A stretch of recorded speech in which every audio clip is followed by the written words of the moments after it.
Pemirsa, Badan Legislasi DPR RI menggelar rapat dengar pendapat dengan Asosiasi Komposer dan Musisi Tanah Air terkait harmonisasi RUU Hak Cipta. Sejumlah musisi senior terlihat hadir dalam rapat ini, antara lain ada Vina Panduwinata, Armand Maulana, dan Ariel Noah.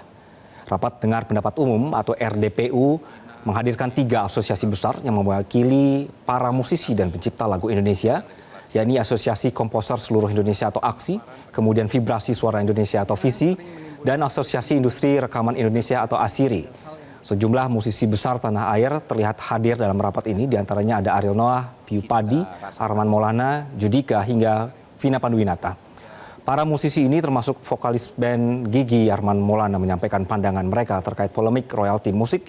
Vokalis Noah, Nazril Irham atau Ariel, mendesak DPR RI mempercepat proses revisi Undang-Undang Hak Cipta. Desakan ini muncul menyusul terhentinya distribusi royalti selama 2 bulan terakhir yang berdampak langsung pada hak ekonomi musisi dan pencipta lagu di Indonesia. Sementara Ketua Balik DPR Bob Hasan mengatakan masukan-masukan dari sejumlah asosiasi ini akan menentukan batasan ideal hak moral dan ekonomi dari setiap karya serta bagaimana mekanisme pewarisan perlindungan hak cipta ke depan.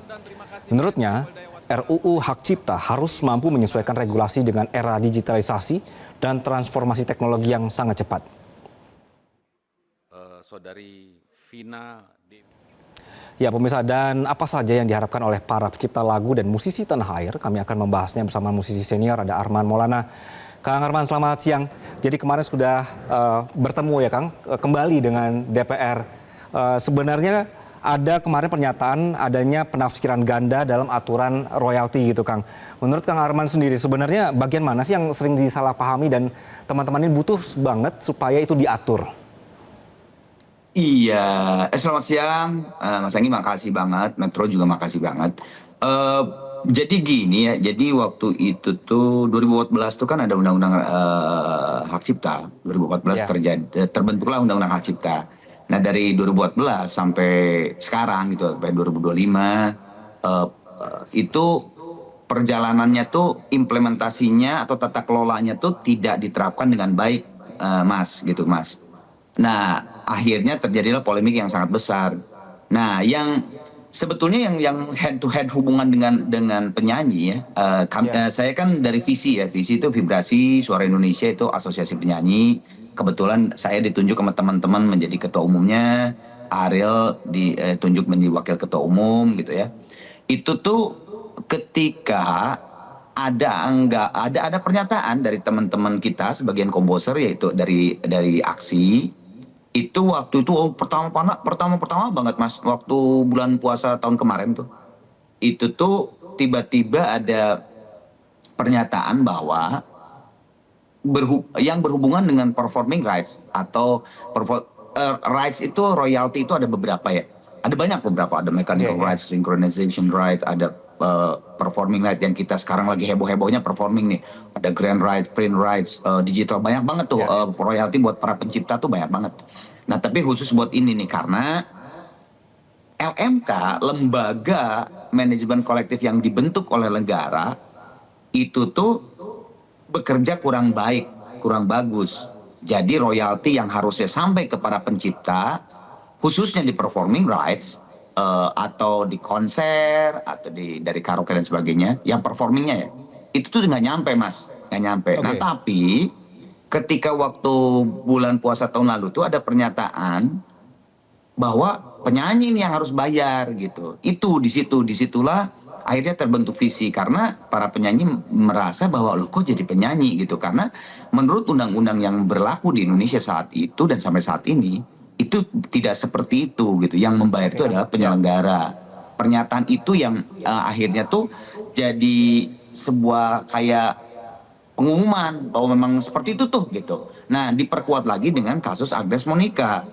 Ketika itu kasus Agnes Monica di pengadilan kalah kan, dan salah satu tuntutannya adalah itu gitu, selain tuntutan-tuntutan yang lain ya, adalah penyanyi yang harus bayar nih, Agnes yang harus bayar. Nah itu makin chaos, akhirnya makin ya itulah sampai ada peristiwa yang sampai orang gak mau nyanyi lah, atau kafe atau kawinan gak ada musik live show lagi lah gitu kan, karena tuh semuanya saling takut gitu loh. Kok ini tadinya pasal-pasal yang kita lihat itu seperti A gitu ya, tiba-tiba ada pemahaman lain B gitu.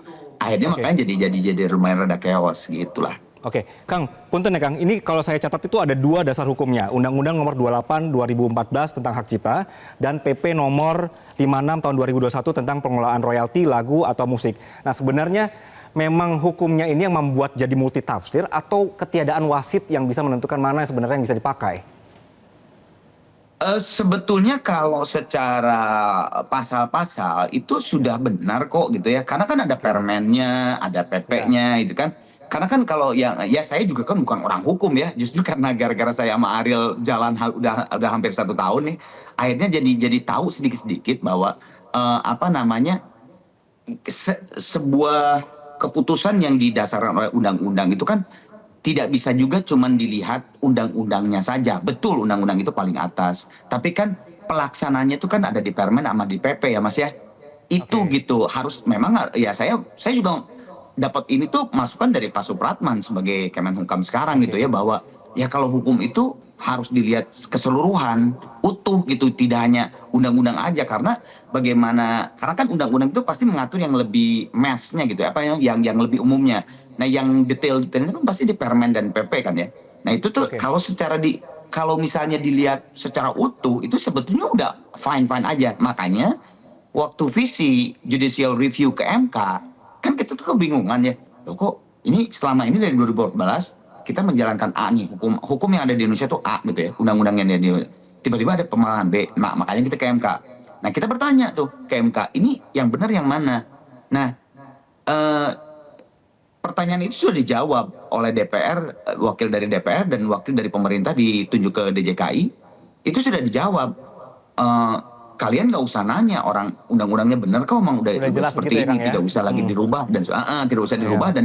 dan apa memang sudah. Nah, jadi udah ada pernyataan seperti itu. Pernyataan kedua, kasus Agnes Monica yang di pengadilan kalah, akhirnya pada saat kasasi menang kan. Berarti kan itu gugur kedua tuh.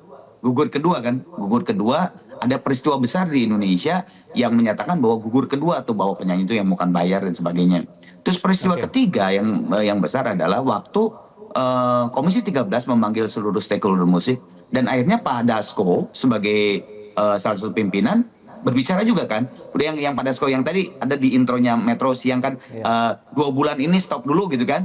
Nah itu kan Pak Dasko di situ menyatakan juga bahwa bukan penyanyi yang bayar, bla bla dan sebagainya. Jadi ada 3 peristiwa besar yang sudah terjadi yang menggugurkan semua itu. Tapi Mas, 2 minggu yang lalu ada seorang penyanyi besar Indonesia yang masih disomasi Oke. gitu. Jadi wah ini benar-benar harus serius nih, karena kita jangan lihat penyanyi yang sudah punya karya atau yang namanya besar atau karya-karyanya hebat, tapi yang namanya undang-undang itu kan berlaku untuk seluruh orang ya Mas ya, Baik. dari Sabang Ya. sampai Kang Merauke. Arman, Nah ya. itu yang bahaya gitu. Oke, kemarin akhirnya kan bertemu ya Kang, duduk bareng dengan DPR. Ya. Respon mereka bagaimana Kang? Ya. Ini kan kayaknya sudah berkali-kali nih teman-teman juga udah ngadu, udah curhat ke DPR, terus harus berapa kali ngadu begitu Kang ya, sampai benar-benar nanti ada Ya. regulasi yang jelas. Kemarin gimana responsnya Kang? Alhamdulillah. Jadi kan undang-undang hak cipta, revisi undang-undang hak cipta ini kan diusulkan oleh Meli dari Gerindra dan Once dari PDIP gitu kan. Oke. Perjalanannya tuh udah lumayan cukup jauh. Nah, sebetulnya gini, kemarin yang terakhir di Balek gitu, Badan Legislasi itu sebetulnya udah istilahnya apa ya Mas? Udah terakhir nih, karena Balek lah yang akan nanti jadi kemarin tuh Bapak pimpinan Balek tuh berbicara bahwa kalian diundang ke sini tuh untuk harmonisasi. Maksudnya tuh sok silakan masukan dari aksi apa, visi apa, asili apa. Nah, hari ini nih dipanggil lagi nih. Banyak banget ada segala macam. Jadi harmonisasi, nah nanti Balek lah yang menentukan nanti undang-undang, dibacalah undang-undang revisi itu. Oh ya udah cukup nih. Oh ini ada penambahan di sini bla bla bla dan sebagainya dari masukan-masukan itu. Jadi sebetulnya ini udah terakhir sih. Nah, mudah-mudahan hasil dari Balek ini cepat-cepat terrealisasi dan ketok palu. Cuman yang tadi saya cerita, bagusnya kan lumayan cukup viral tuh ya, di berita-berita. Mungkin Metro juga yang Medcomnya udah mengeluarkan dan sebagainya. akhirnya alhamdulillahnya teman-teman pencipta dari Asosiasi Komposer seluruh Indonesia AKSI di situ akhirnya menyatakan diwakili sama Ari Bias di situ saat itu menyatakan bahwa udah yuk kita stop aja polemik ini, memang bukan penyanyi yang berbayar. Udah ada pernyataan itu. Jadi makanya saya kemarin penutupannya di Balai situ, wah alhamdulillah akhirnya ada pernyataan yang tegas dari AKSI supaya tidak ada lagi penyanyi-penyanyi dari Sabang sampai Merauke yang disomasi, Mas, mengenai siapa yang bayar dan sebagainya.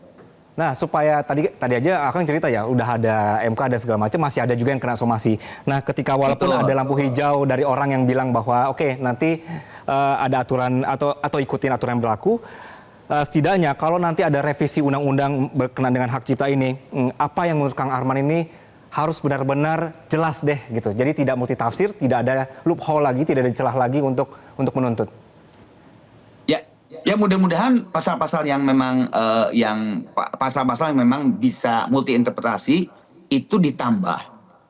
Ditambah. Kemarin sih waktu sebelum seluruh stakeholder musik dipanggil ke Balek, kan dipanggil dulu sama BKD. Kan perjalanannya begitu ya Mas ya.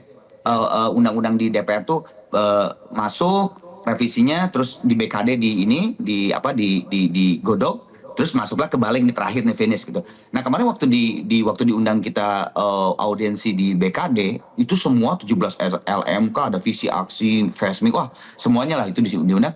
Itu lihat naskah akademiknya, alhamdulillah udah banyak banget perubahan. Bukan hanya masalah royalti, performing rights, mechanical dan sebagainya, tapi sedikit ada pasal yang mengatur mengenai AI juga yang memang tadinya belum ada. Terus juga penambahan di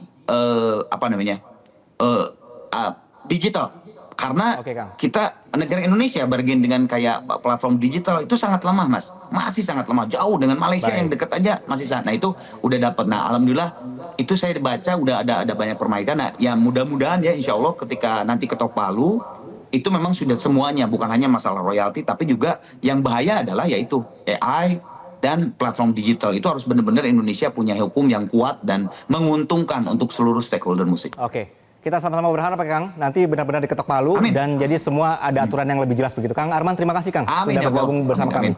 Sama-sama. Jelajahi cara baru mendapatkan informasi. Download Metro TV Extend sekarang.